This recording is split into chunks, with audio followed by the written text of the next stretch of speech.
Number নবী বলে আল মারআতু ইযা সাল্লাত খামসাহা, আল মারআতু ইযা সাল্লাত খামসাহা, এ মা বোনেরা, এক নাম্বার হলো নামাজ। বলেন কি এক নাম্বার? আরো জোরে।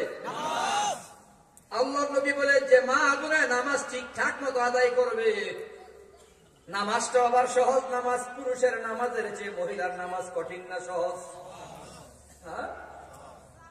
পুরুষে ফজরের সময় ঠান্ডা পানি দিয়ে ওযু কইরা ঠান্ডার ভেতরে কুয়াশায় হাইটা 1 মাইল দূরে গিয়া মসজিদে জামাতে নামাজ পড়লে যে নেকি পায়, মহিলা নিজের কম্বলের নিচে দাঁড়ায় নামাজ পড়লে সমান নেকি পাওয়া যায়। আল মারআতু ইযা সাল্লাত খামসাহা ওয়া সামাত শাহরাহা। নাম্বার 2, যে মহিলা রোজা রাখবে, রোজা নামাজ আদায় করবে, মাহে রমাদানের রোজাগুলো আদায় করবে। ওয়া আহসানাত ফারজাহা। নাম্বার 3, আল্লাহর নবী বলে যে মহিলা পর্দা করে চলবে, নিজের লজ্জাস্থানকে হেফাজত করবে, পর্দা করে চলবে। ওয়া আতাআত বালাহা। 4 নাম্বার হলো স্বামীর আনুগত্য করবে, স্বামীর খেদমত করবে।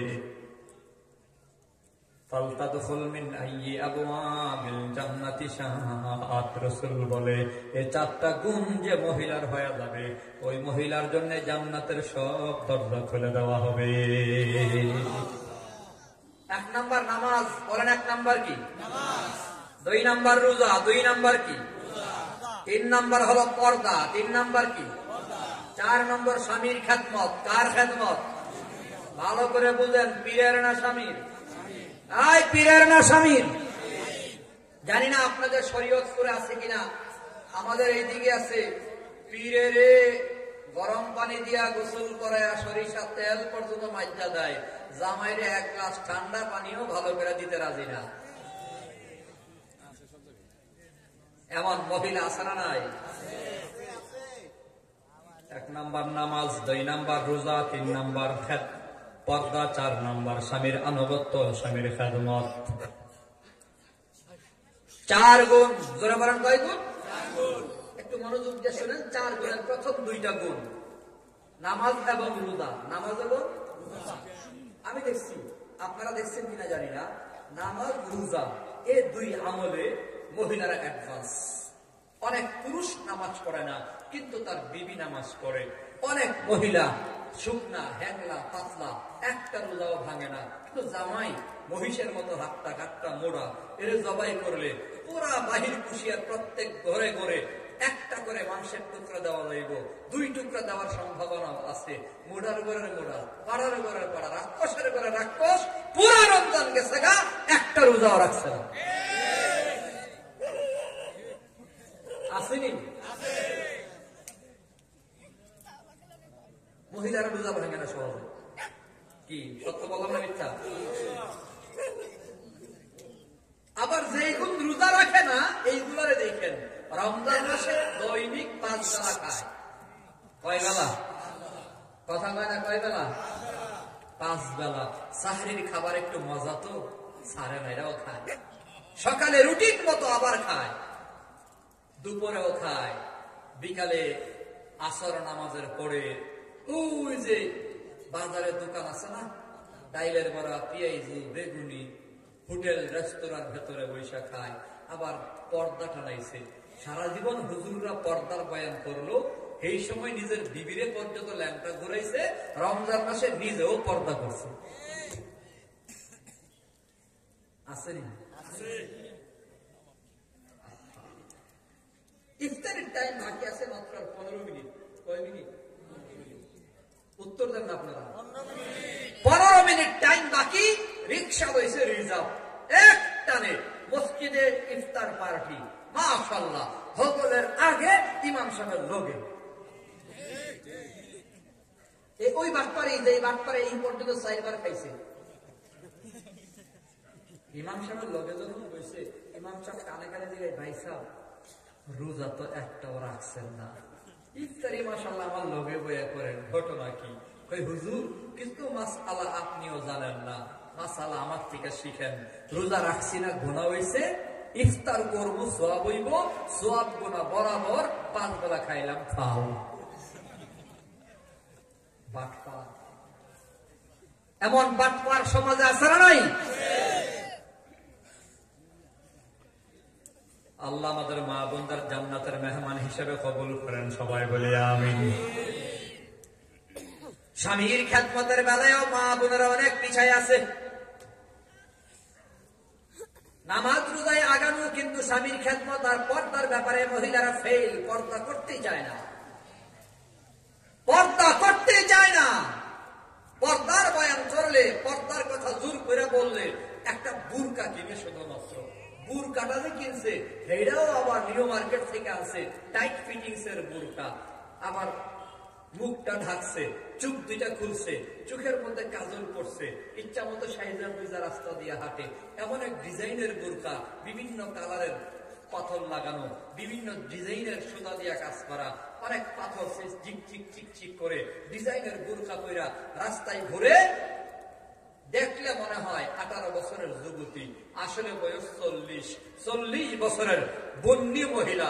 18 বছরের যুবতীর মতো টাইট ফিটিংস এর বুরকা লাগায় রাস্তায় ঘুরে, এমন মহিলাও সমাজে আছে না নাই? ভালো করে শোনেন, যেই মহিলা বুরকা পরলে তার বয়স কমে যায়, যেই কাপড়ে বয়স কম দেখা যায়, যেই কাপড়ে আকর্ষণ বাড়ে, মূলত পুরুষের আকর্ষণ বাড়ে। আসেনি এমন কাপড়?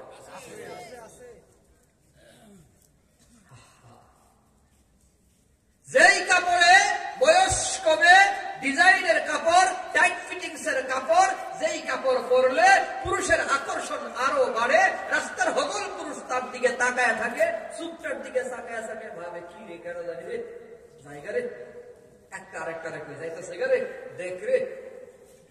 এই জাতীয় বুরকা করার চেয়ে ল্যাংটা থাকা অনেক ভালো। বেজার হইলে হোক গা, আমার সত্যটা বলতে হবে।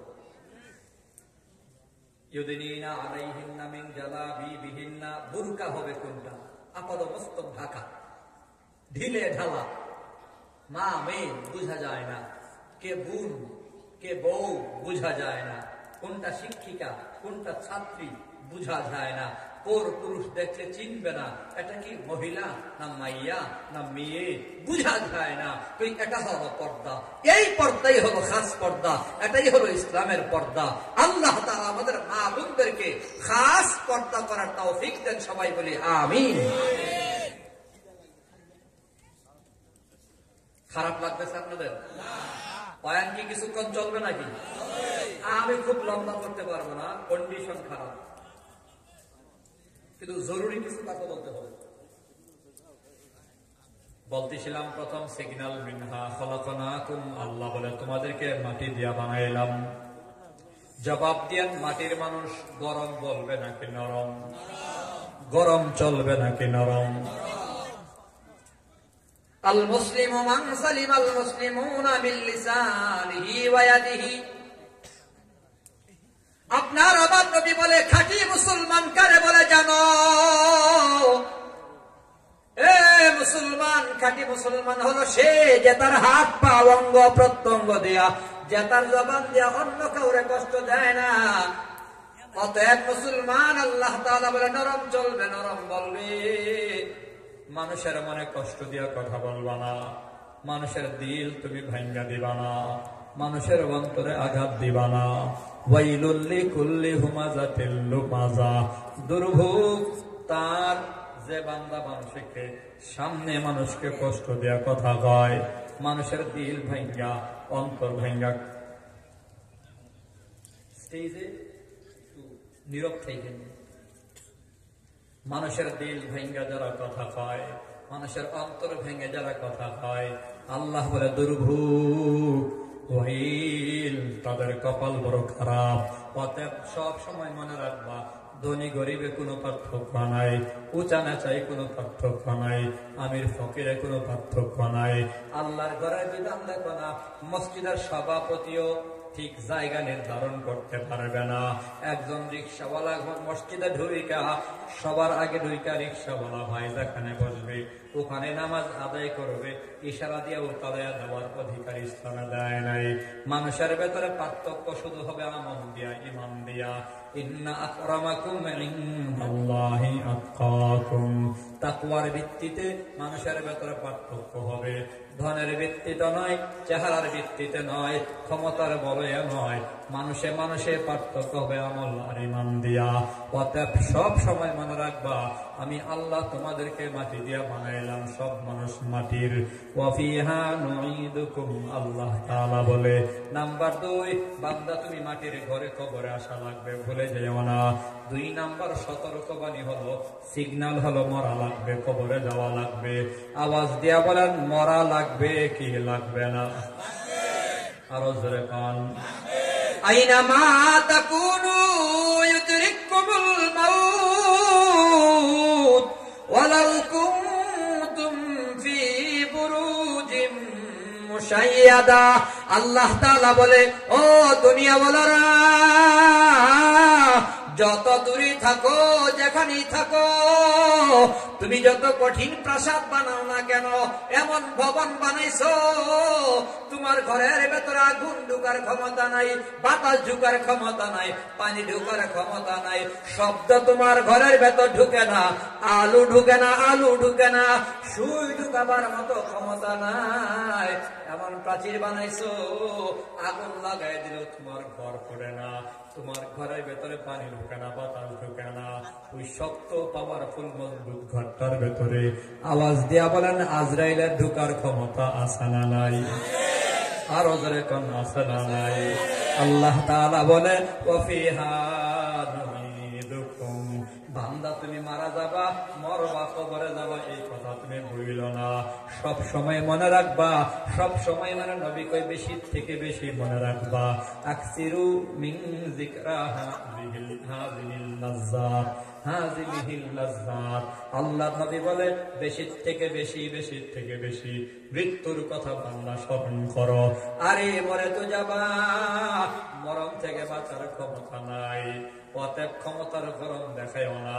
শুধুমাত্র বাংলাদেশে কোন একটা পরিষদের চেয়ারম্যান হইয়া তুমি এত গরম, উপজেলা পরিষদের চেয়ারম্যান হওয়ার পরে এত গরম, জেলা পরিষদের চেয়ার পাইয়া বান্দা তুমি এত গরম দেখাইলা, রাজনৈতিক দলের বড় চেয়ার পাইয়া, পদ পাইয়া তোমার গরমের ঠেলাই এলাকার ভেতর শান্তি নাই, সংসদের এমপি হইয়া তুমি এত গরম, শুধুমাত্র বাংলাদেশের প্রধানমন্ত্রী হইয়া দেশের মানুষকে গুনায় ধরলা না।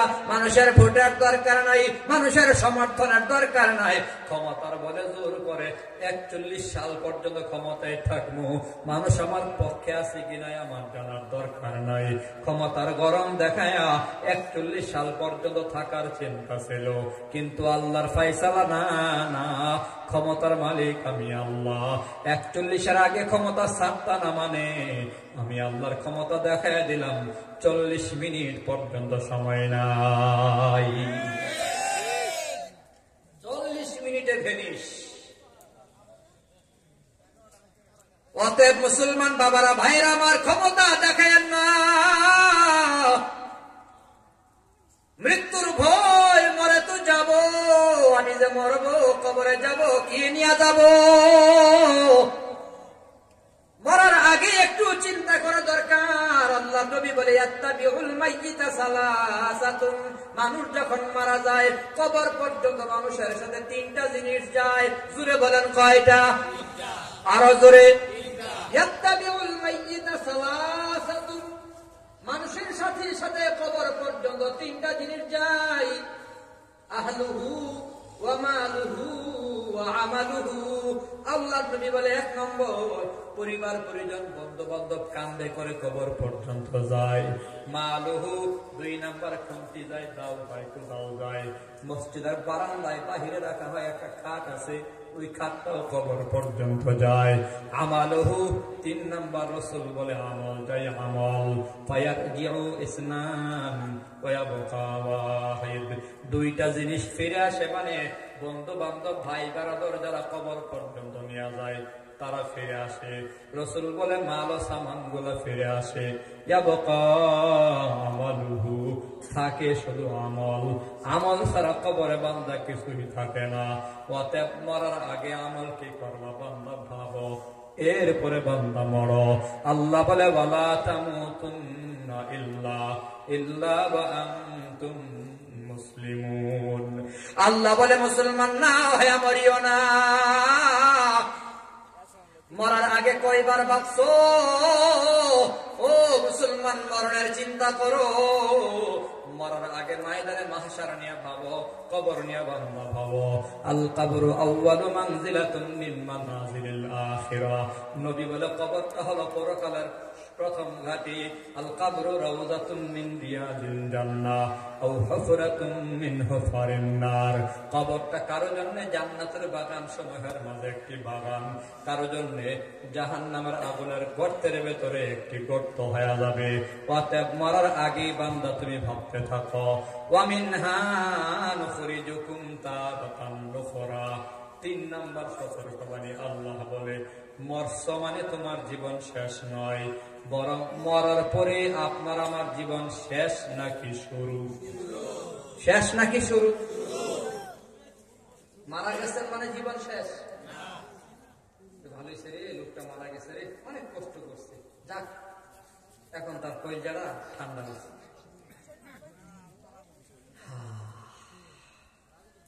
মরণের ভয় তো নাই, কবরের চিন্তা তো নাই। খলিফাতুল মুসলিমিন হযরত ওমরের খবর নিয়ে দেখেন। ওমর, যেই ওমরের ব্যাপারে আল্লাহর নবী বলে লাউ কানা বাদি নাবিয়্যুন লাকানা ওমর। ভালো করে শুনেন, আপনার আবার নবী বলে আমার পরে যদি আল্লাহ কাউকে নবী বানাইতো তাহলে ওমরই নবী বানাইতো। ওমরই আল্লাহ নবী বানাইয়া দিত। আরে ওমর, রাসূল বলে ওমর ফিল জান্নাহ, ওমর জান্নাতের মেহমান। আম্মা জান আয়েশা সিদ্দিকা আকাশের দিকে তাকায় তারকা গনে। আয়েশা তুমি কি করো? কয়ে তারকারাজি গুনি। নবী গো, তারকারাজি কেমন আছে? আল্লাহর নবী বলে তারকা অসংখ্য অগণিত, গুইনা শেষ করা সম্ভব না। আম্মা জান আয়েশা সিদ্দিকা জিজ্ঞাসা করি, ইয়া রাসূলুল্লাহ, আকাশের তারকা গোনা সম্ভব না, শেষ করা সম্ভব না, বুঝলাম। জানতে চাই আকাশের তারকার সমান কারো আমল নামায় নেকি আছে কিনা জানবার চাই। আমার নবী বলে হ্যাঁ, আমার সাহাবীদের ভেতরে একজন সাহাবী আছে যার নেকের গণনা হলো, নেকের সংখ্যা হলো আকাশের তারকার চেয়েও বেশি।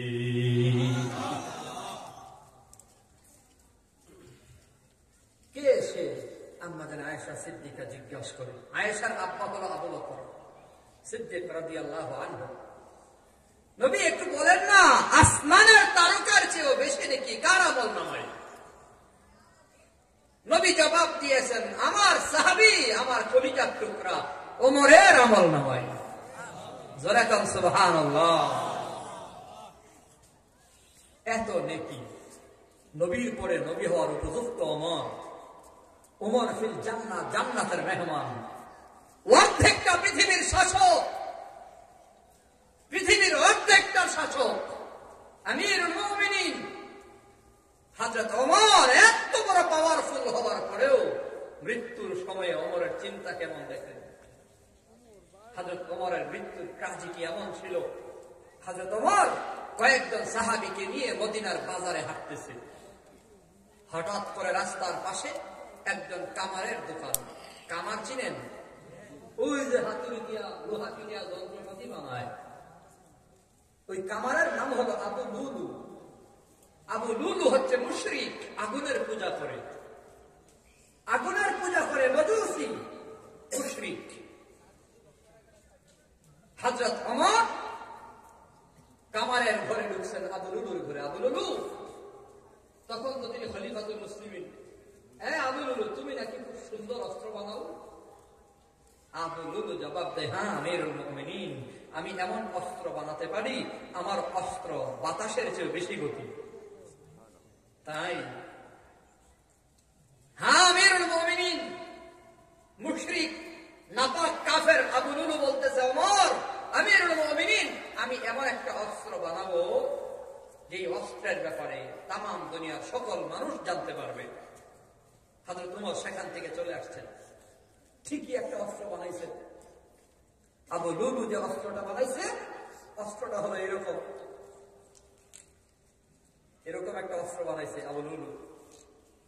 এই যে মাঝখানে হাতল, মাঝখানে কি হাতল, দুই পাশেই অস্ত্র, এদিকেও ধারালু, এদিকেও ধারালু, এদিকে ধারালু, এদিকে ধারালু, একবারে চুপকা মাথা, মানে চার পাশ ধারালু, আইতেও কাটে যাইতেও কাটে, যেদিক মারে ওই দিকেই ঢুকে, ডানে বামে। একটা খঞ্জর বানাইছে আবু লুলু। এই অস্ত্র বানাইয়া 1 মাস পর্যন্ত একটা পাতিলার ভেতরে বিষ রাইখা সে বিষের মধ্যে ভিজাইয়া রাখছে, 1 মাস ভিজাইয়া রাখছে, যাতে করে এই অস্ত্র যদি কাউকে মারা হয় তার রক্তের সাথে যেন বিষ মিশে যায় আর লোকটাকে যেন আর বাঁচানো না যায়।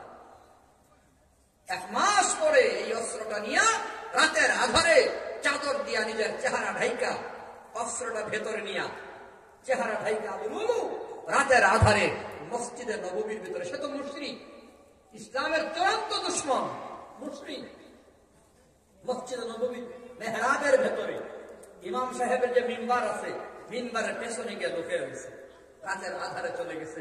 তখনকার সময়ে তো মসজিদ তালাবদ্ধ থাকে না, খোলামেলা মসজিদ। হযরত ওমর রাতের গভীরে তাহাজ্জুদের পরে ফজরের সময়ে মসজিদে আগমন করেছে। তখন সাহাবায়ে কেরামও কিছু আছে, ফজরের জামাতের সময় হয়েছে। হযরত ওমর বলতেছে আসসালাত আসসালাত আসসালাত, সবাইকে সাথে নিয়ে ইমামতির মুসল্লায় আমিরুল মুমিনিন আল্লাহু আকবার বলে দাঁড়ায় গেলেন।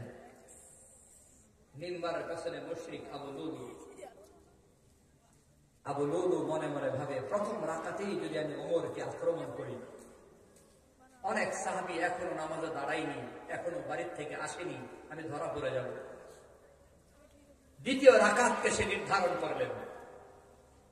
দ্বিতীয় রাকাতে হযরত ওমর হাত বেঁধে সূরা ফাতিহা তিলাওয়াত করতেছে। আলহামদুলিল্লাহি রাব্বিল আলামিন আর রহমানির রহিম মালিকি ইয়াউমিদ্দিন ইয়্যাকা না'বুদু ওয়া ইয়্যাকা নাস্তাঈন। এইটুকু তিলাওয়াত করছে, ইয়্যাকা না'বুদু ওয়া ইয়্যাকা নাস্তাঈন, আপনার গোলামি করি, আপনার কাছেই সাহায্য প্রার্থনা করি। এইটুকু তিলাওয়াত শেষ। মিম্বারের পেছন থেকে আবু লুলু হঠাৎ করে বের হইয়া হযরত ওমরের বুকের উপর আঘাত করেছে,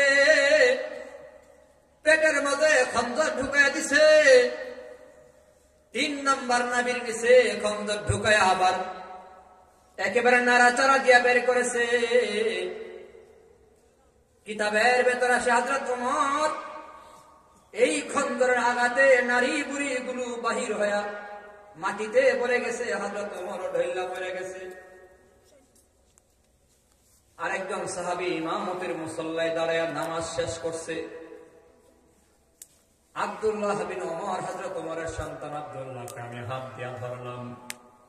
রক্তনি কোন রকম বন্ধ করা যায়, কিন্তু হাত ধরা যায় না। আমি ধরতে গেলাম, আমার হাত আমার বাবার পেটের ভেতর ঢুকে গেছে। হ্যাঁ, রক্ত জড়তেছে। আমি আমার পাগড়িটা খুইলাম, আমি আমার বাবার তল পেটে টান দিলাম। আব্বাজান জ্ঞান হারায় ফেলছে। ধরাধরি করে মসজিদ থেকে বের করে বাসার সামনে নিলাম, বাসার সামনে শুয়ে দিলাম। আর আবু লুলু মসজিদ থেকে বের হয়ে যাওয়ার সময় ডানে বামে চাকু মাইরা ছুরি মাইরা 13 জনকে আহত করেছে। 7 জনকে শাহাদত, 7 জনকে শহীদ করে ফেলছে। কিন্তু বারান্দায় ধরা পড়েছে। ধরা পড়লেও তাকে জিন্দা পাওয়া যায়নি। আবু লুলু নিজের হাতে থাকা অস্ত্র দিয়া নিজের গলায় মাইরা দিয়া নিজের গলাকে দিয়ে সেখানেই সে মারা গেল। সাহাবায়ে কেরাম হযরত ওমরকে নিয়ে ব্যস্ত হয়ে গেল। হযরত ওমর রাদিয়াল্লাহু আনহুর জ্ঞান ফিরে আসছে। সারা জীবন মনে রাখেন, জীবনে ভুলেন না, জ্ঞান ফেরার পরে অর্ধেকটা পৃথিবীর শাসক হযরত ওমরের প্রথম প্রশ্ন 1 নাম্বার জানতে চাইছে সাহাবীরা, জানতে চাই বলো তোমাদের নামাজটা কি তোমরা শেষ করতে পেরেছ? আল্লাহু আকবার বলে। এ সাহাবীরা, তোমাদের নামাজ কি শেষ হইছে? জ্ঞান ফেরার পরে নামাজের খবর আগে নিছে। সাহাবায়ে কেরাম বলে, হ্যাঁ আমরা নামাজ আদায় করে নিয়ে আসি। এরপরে হযরত ওমর বলে, আব্দুল্লাহ আমার একটু পানি দিও। নবী আব্দুল্লাহ আমার নবীর কলিজার টুকরা, আমার নবীর প্রিয় সাহাবী হযরত ওমরের সন্তান হলো আব্দুল্লাহ। আব্দুল্লাহ বলে, আব্বাজান পানি চাইছে, মনে করছি পানি বুঝি পান করবার জন্য চাইছে। পানি আইনা দেওয়ার পরে আব্বাজান আমারে কইল, ওমর হে আব্দুল্লাহ তুই আমার একটু বসায়া দে, আমি একটু ওযু করতাম চাই। ওযু কইরা আমি আমার নামাজটুকু শেষ করা লাগবে। ফজরের নামাজ তো আমি শেষ করতে পারি নাই, ফজরের নামাজটা আদায় করবার চাই। ও মুসলমান যুবক বন্ধুরা, নারী বুড়ি বের হয়ে গেছে, চিকিৎসার কথা কয় না, সকলের নামাজের খবর আগে নাই। আমি আমার নামাজটা শেষ করিয়া লয়। নামাজটা শেষ করার পরে হযরত ওমর জানতে চাইছে কে আমারে আক্রমণ করেছে বলো। ওই যে অগ্নিপূজক আবু লুলু আপনাকে আক্রমণ করেছে। হযরত ওমর আল্লাহ শুকর আদায় করে বলে, আলহামদুলিল্লাহ, আল্লাহর শুকর আদায় করি, আমাকে যে আঘাত করেছে সে কোনো মুসলমান আঘাত করে নাই, একজন মুশরিক আমাকে আঘাত করেছে যে তার জীবনে সাজদা করে নাই। বেনামাজি সাজদা যার কপালে নাই এমন একজন মুশরিক আমাকে আঘাত করেছে। আমি শাহাদাতের পেয়ালা পান করতে পারবো, শুকরিয়া আল্লাহর। হযরত ওমর শুকরিয়া আদায় করে বলে, আরে আব্দুল্লাহ যা যা হুযায়ফাতুল ইয়ামানরে একটু খবর দিবি। হুযায়ফাতুল ইয়ামান আসছে। আব্দুল্লাহ ইবনে ওমর বাবারে বাঁচাবার জন্য সাথে একজন ডাক্তারও আনছে, চিকিৎসক আনছে। চিকিৎসক 1 গ্লাস দুধ পান করবার জন্য দিছে। মুখে দিয়া দুধ ঢুকাইছে, সাথে সাথে পেটের নিচ দিয়া নারী ভরি তো সিরা দুধ বের হয়ে গেছে। 1 ফোঁটা দুধ পেটের ভিতর আর নাই। আগন্তুক চিকিৎসক মনটা খারাপ করে চুপচাপ মাথা নিচু করে বের হয়ে গেছে।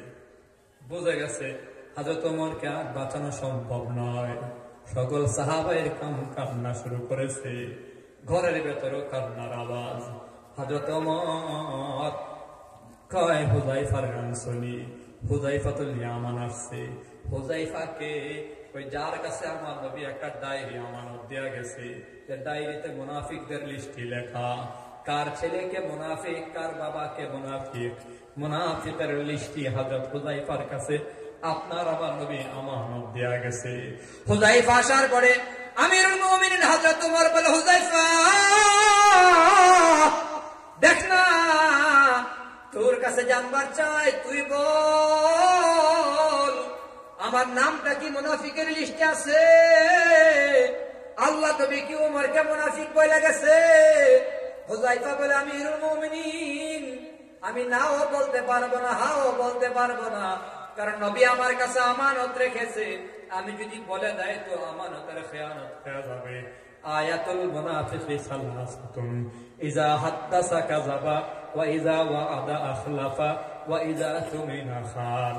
আল্লাহ নবী বলে, মুনাফিকের নিদর্শন 3টা, মুনাফিকের লক্ষণ হলো 3টা। 1 নম্বর মুনাফিকে মিথ্যা কয়, 2 নম্বর মুনাফিক ওয়াদা ভঙ্গ করে, 3 নম্বর মুনাফিক আমানতের খেয়ানত করে। আমি হুযায়ফা যদি বলে দেয় আপনার নাম মুনাফিকের লিস্টে নাই, তাহলে তো নবীর আমানতের খেয়ানত হয়ে যাবে, আমি বলতে পারবো না। হযরত ওমর কান্দার কয়, হুযায়ফা জানতে পারলাম না ইমান নিয়ে মরতে পারলাম কিনা, আমি অমর ইমান নিয়ে আমার মৃত্যুটা হলো কিনা। হুযায়ফা রে, মুসলমান অর্ধেকটা পৃথিবীর শাসক, মরণের আগে খবর নেই তোমাদের নামাজটা হয়েছে নি, আমার নামাজটা বাকি, আমার নামটা মুমিনের খাতায় আসেনি। অর্ধেকটা পৃথিবীর শাসক হয়েও মরণের আগে ইমানের খবর নেয়, নামাজের খবর নেয়, উম্মতের নামাজের খবর নেয়, নিজের খবর না, পরিবারের খবর না, রাষ্ট্রের ক্ষমতার খবরও না, শুধুমাত্র ইমানের খবর নিতে চাই। আমি আমার ইমান নিয়ে মরতে পারলাম কিনা। হুযায়ফা নামটা তো বললি না। শুধুমাত্র একটা কথা জানবার চাই, আল্লাহর কসম দিয়া বলি, আল্লাহর শপথ করে আমি আমার যদি মারা যায়, আমার জানাজার নামাজ তুই পড়াবি না বল, আমার জানাজার নামাজে তুই হাজিরা দিবি কিনা বল, আমার জানাজার নামাজ পড়বি কিনা বল। হুযায়ফা চোখের পানি ছেড়ে কান্দার কয়, আমিরুল মুমিনিন, আপনি মারা যাবেন আর আপনার জানাজা আমি পড়ব না, এটা কেমন করে হয়? আল্লাহর কসম আমি আপনার জানাজা পড়ব গো, কোনো টেনশন নাই, চিন্তা নাই। হযরত ওমর বলে, আব্দুল্লাহ, আমি ওমর মারা যাওয়ার পর হুযায়ফারে একটু নেগরানি করিস।